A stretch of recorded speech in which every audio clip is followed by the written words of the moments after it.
Who would have thought that at an auction you have time to look at body language? Well, that's all an auctioneer is doing, looking at body language and keeping a tally of the numbers.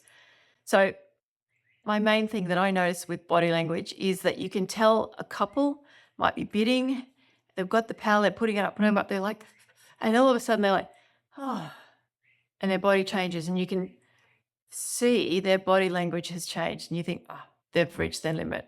It's all the stress and anxiety in them. And they may well look dejected, even if they've just reached their limit because they didn't get the home that they loved. Paying attention to body language. And not just the body language of the other bidders, but the body language of the auctioneer as well and the sales agents. Observe the other bidders. As the other bidders bid more, they gain confidence. So don't start bidding low. It gives the other bidders more time to get confident. Think about it. So if the home's got an expected, you think it's going to go for about 1.5, and you start bidding at 1.1, that's coming in low, all right? You're $400,000 less than where you think it is. Don't come in that low because then the other bidders will come and it'll be going up like this. Come in here. If you think it's going to sell for here, come in here, not down here. And then there's all these other bidders who are like, oh, and they've had less time to get confident before it reaches the mark.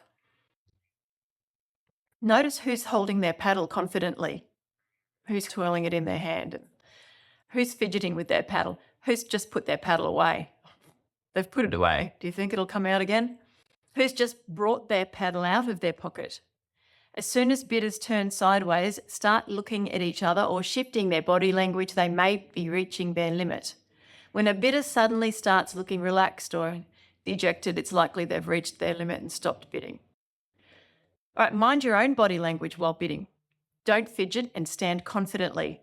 Wear sunglasses if you feel that doing so will create a barrier between you and the other bidders. Only outside though, you don't want to look like a weirdo. Maintain the same tone, volume and speed of your bids. Your last bid should be the same tone, volume and speed of your first bid.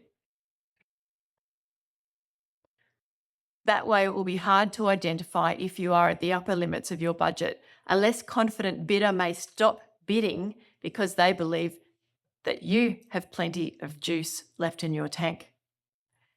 Avoid distracting interactions. Don't talk to your partner or anyone else during the auction. Don't start texting. Engaging in conversation can signal uncertainty about your strategy, and that can undermine your credibility. Stay focused. Checking your notebook or sending texts during the auction may indicate to others that you're close to your budget limit. A tactic used by some people is to stare down your opposition with a wry smile. It could be that you make a bid and you look at them and you're like,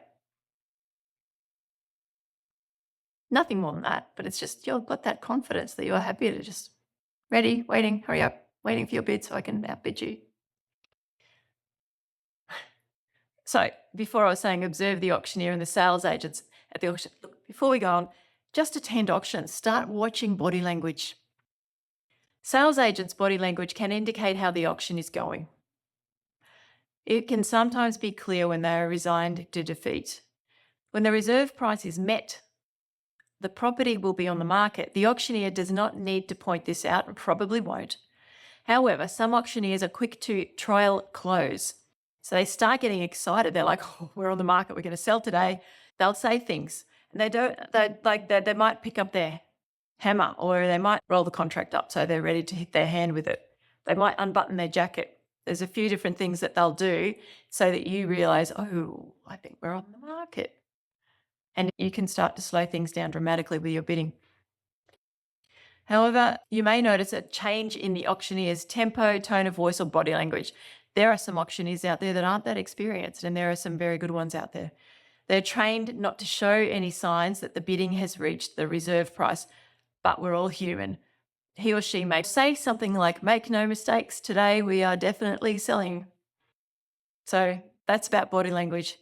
Go to auctions, watch people, watch the body language. If you're starting to look to buy a home, and it's likely that it'll be via auction, then go to as many auctions as you can.